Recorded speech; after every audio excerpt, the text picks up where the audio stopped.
It's time to move the garden indoors. It's time for a beautiful and innovative product review. Let's do it. Last year, I made a video on how to completely DIY your indoor grow station setup. It was not pretty, but it was functional and effective. But the DIY and frankly, some of the tech skills involved in that setup is not something for everybody. So today I'm going to be showcasing a new product, a 4-tier grow light garden, which is a lovely, sleek design from Vego Garden. And it takes away a lot of the clunkiness of that DIY setup. Hey folks, if we haven't met before, my name is Tara. I garden in the California Bay Area. And by way of background, professionally, I spent the majority of my career in corporate IT, heading up tech strategy and technology innovation in a lot of large companies. And that's why Vego Garden, and particularly this product that I'm going to be showing you today, is so exciting because it solves a lot of really gnarly and ugly problems in my DIY setup in very innovative ways. So as we unbox and set up this new grow station, I will actually compare it to my DIY setup so you can see where some of the key differences are. And oh, by the way, I've got a couple more products also that I'm going to be unboxing today. This one is a self-watering herb planter with a trellis. I've actually got one of these.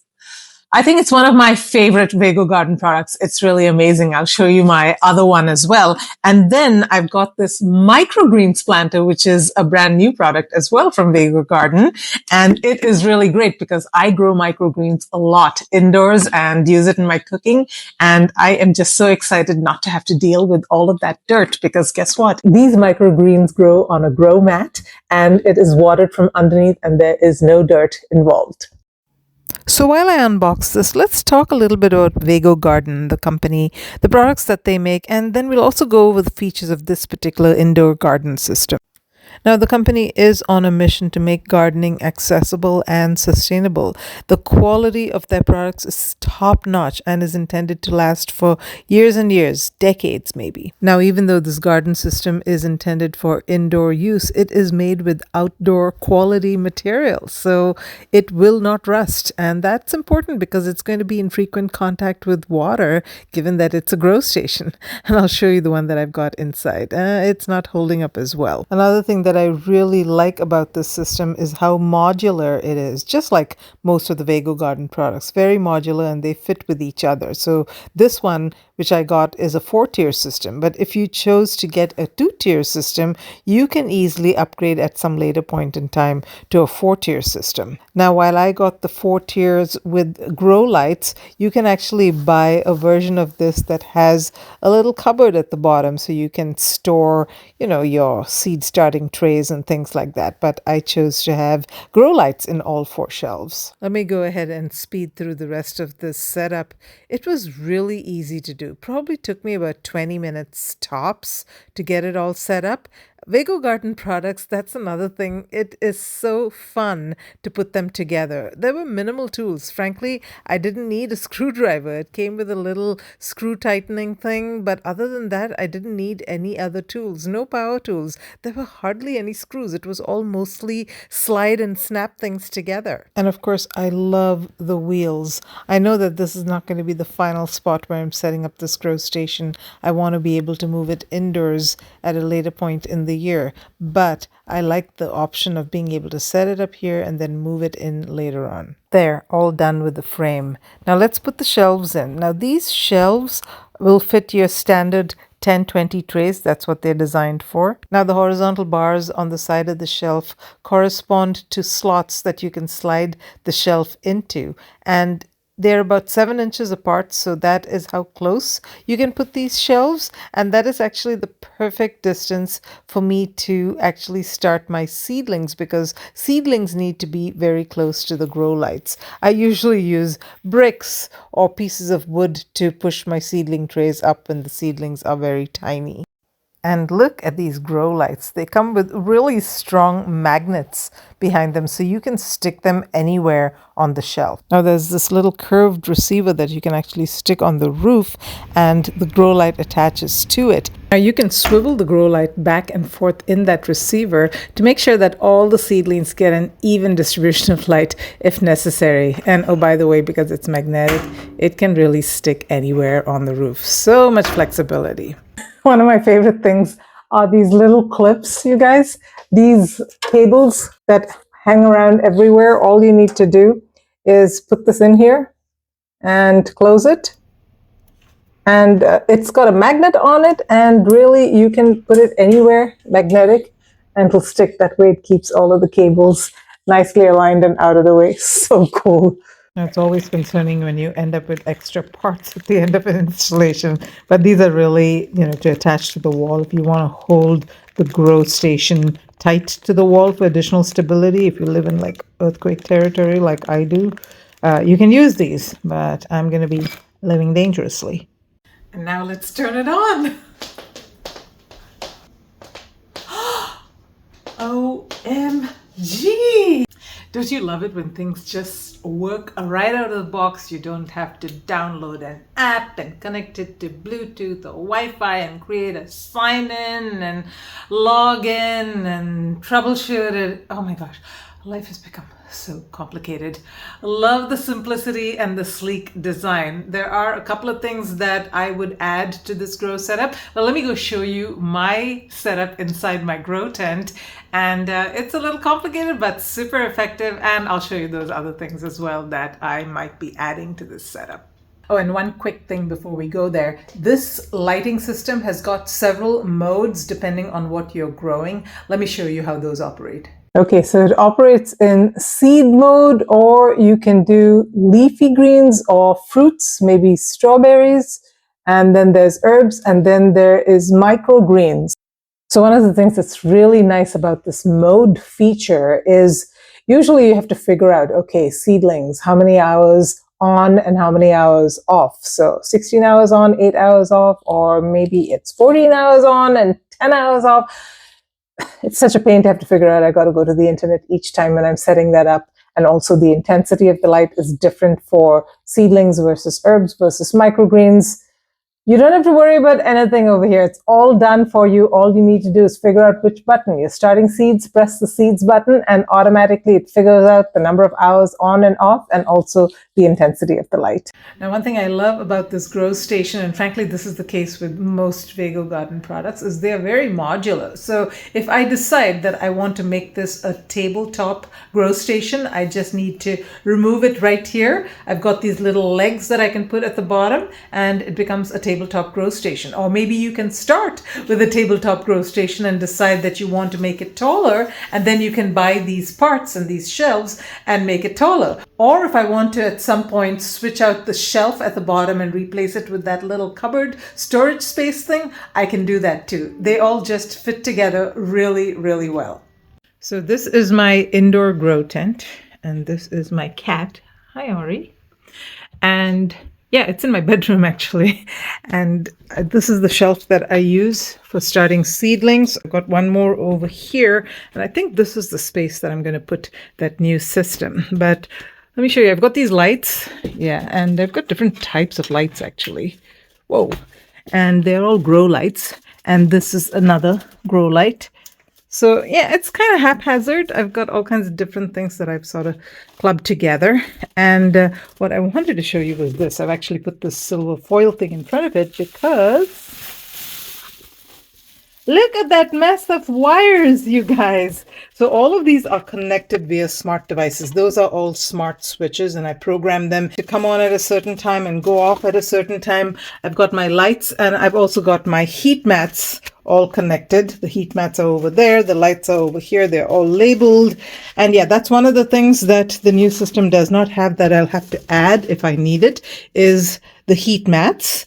And I've also got other things like sensors. So for example, I've got temperature and humidity, and I've got a device that I haven't yet connected because I haven't yet set up the station, but that measures the temperature of the heat mats and it triggers if the temperature drops below a certain level or goes above a certain level. So that's what that's for. And one more thing that I will have to add when I'm starting seeds particularly is the fan, because sometimes this grow room particularly gets really, really humid. That's why I've got the humidity sensor to trigger the fan. But I actually trigger it once an hour. I run it for about maybe 5 or 10 minutes, and that keeps the humidity under control.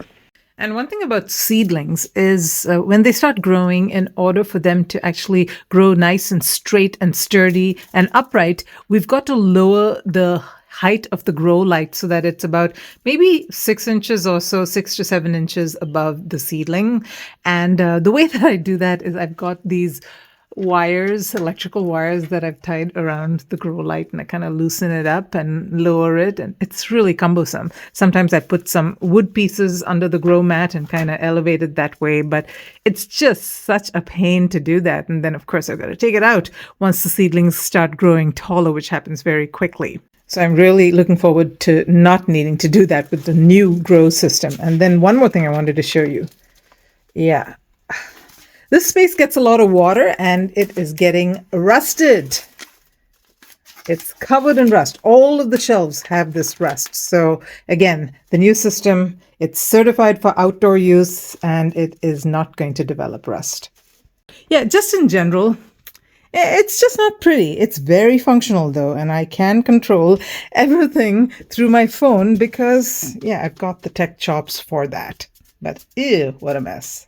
All right, let's go ahead and set up our grow station with some plants. I've got my microgreens as well as that herb planter that I'm going to unbox for you. But before we do that, folks, if you are getting any value from this video, I sure would appreciate it if you hit that thumbs up. It'll actually help YouTube show you more of my videos and it will spread the video around, which really supports the channel. So thank you so much for that. I'm also a Vego Garden affiliate, and if you use my link, this is the QR code over here, as well as in the description, you will be able to get $10 off with the coupon code GREENLOVE10. And they often run specials where you can get an even higher discount. And if there are any special codes for getting those discounts, I will put that in the description and hopefully keep those updated. But be sure to let me know in the comments if any of my codes, my discount codes, are not working. I may have just forgotten to update it in the description. So thank you. Thank you so much once again for your support. So let's go ahead, and I want to show you, I actually got a 2-pack of these microgreens and I got some started already. I just couldn't wait. So here it is, and it's got 2 trays, which is kind of nice. I can do 2 different kinds of microgreens, and thoughtful little detail to help you open it up. But this is where you pour in the water. You've got to make sure that the level of the water comes up to roughly there. And then you grow the microgreens on this grow mat without any soil. Instead, you're going to be using this.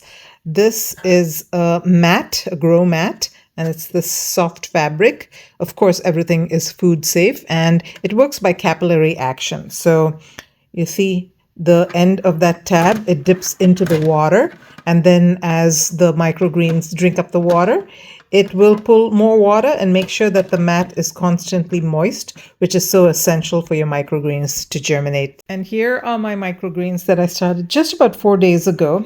Nice little dome to keep the humidity in. It's got a little slot that opens and closes. And here they are. Look at that. These are broccoli sprouts, and they have all started sprouting. This was really old seed stock, so 2020, so 5 years old. So I was worried that it wouldn't germinate. Now, one thing about older seed stock is it will probably have less germination, as well as it takes a little bit longer. So you're better off getting fresh seed. And here, which is fresher seed, is amaranth. Now, they actually don't recommend amaranth and chia and those sticky kinds of seeds, but I had some and I wanted to try it. And it is growing so beautifully. Look how pretty that is. Now, these should be ready for me to eat in about maybe 3 or 4 days or so. I am putting it under the grow lights, and the setting needs to be microgreens. There we go. All right, now let's go check out our herb planter.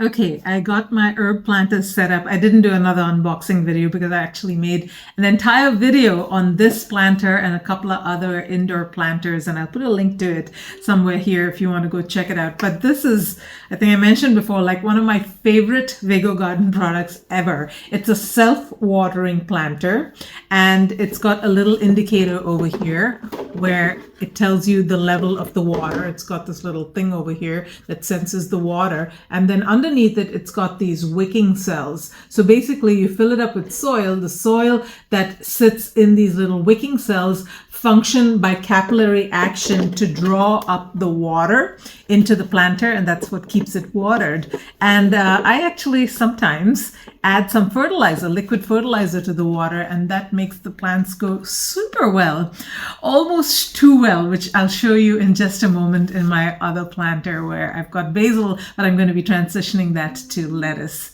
So let me show you my other planter, and I'll also show you how I get my basil seedling started. It's almost embarrassing, you guys. This is my other planter. Embarrassingly well is how it has grown. Look how huge that basil is. It's kind of at the end of its life. It's on its way out. It has given me multiple harvests. It was sitting on my kitchen windowsill. And when the basil gets like this tall and leggy and starts to produce flowers, that means one of two things. Either I've not been doing a good job harvesting it and keeping it nice and bushy, or the weather has started getting cold and basil says it's time to say goodbye. Either way, this basil is going to be replaced by a bunch of little plants here that I took cuttings for. Now, basil, remember, is an annual, at least the Genovese basil is. So you do have to take cuttings or start from seed again if you want them to grow through winter. But basically what I do is I've got this little takeout container here, and I put some foil in it. I punch some holes. I take a little basil cutting.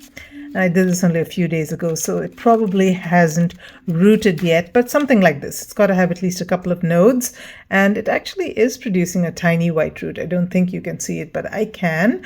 And yeah, so this is actually ready to go into the planter and start a whole new cycle and give me basil throughout winter. And I will also be doing lettuce. Let me show you some footage of my winter garden last year, because the lettuce did phenomenally well as well. Yep. So these are my crazy growing planters on my windowsill. That's all they've ever been on, is on this windowsill. It gets some afternoon sunshine, but for the most part we've been through winter. So not that much sun, but decent enough. And they are all self-watering planters. I do have a secret to my success, but first look at these gorgeous lettuce plants, you guys. This actually was supposed to grow my curry leaf plant, but the curry leaf plant does not grow very quickly in the winter, so it kind of, maybe it grew about 2 or 3 inches, but that's about it. I've got some holy basil, and I've got a seedling that I just pushed a seed in here. This is ashwagandha, so it's a medicinal herbal plant. And yeah, just fantastic how the lettuce is growing. That's what I think surprised me the most. I did not know I could grow lettuce so vigorously right on my kitchen windowsill. And this planter is probably the best planter. I'm going to have to turn it around and show you the other side. But I've got all kinds of stuff growing over here. So let's talk about the winners and the losers in this planter. So first off, lettuce, all the way, winner. Loser, onion chives. Onions and alliums in general just do not compete as well. They kind of tend to give up when they've got other plants competing with them. Oregano, definite winner. I mean, I harvested so much oregano. I actually have plates of oregano that I've been drying out because I got so much. So oregano is fantastic on the windowsill. This over here, believe it or not, is spinach. I would consider this a loser, but you know, it grew really tall. It's actually starting to flower. It didn't give me very much spinach. That's why I consider it a loser. The basil actually is somewhere in here. I'd say it did moderately, but gosh, You guys, just way too much competition going on over here. So yeah, if nothing else, at least get yourself this planter, I hope, because it has brought me so much joy having it on my kitchen windowsill, watching those plants grow all season long, harvesting on a regular basis. One thing I will tell you though is I got a little over enthusiastic and I planted a whole bunch of things in it when I first planted it up. And some of the plants that I planted, so I did cilantro and I did onions and I did basil and I did parsley and I did oregano and thyme and all kinds of things, right? I really went nuts. And some of them got aphids. So cilantro is particularly prone to aphids. And once it gets into one plant and you've got it so compacted together, it just becomes a little bit yucky, right? So I will only be planting one type of plant, maybe a couple. So I've got some oregano growing at the bottom over here. Maybe I'll continue to do that, throw in some thyme. But other than that, I am not going to be planting anything else in this planter, and definitely not cilantro indoors. Another thing I wanted to mention to you, if you're watching this in 2025 November, I do have a giveaway coming up on Black Friday. It's a great giveaway. Two lucky winners will win $200 gift certificates to Vego Garden. So I hope you will watch out for that video. I think it's coming on December 1st, 2025, and I hope to see you there. So thanks for sticking with me through this video, folks. I hope you enjoyed it. And until next time, live green and love your greens.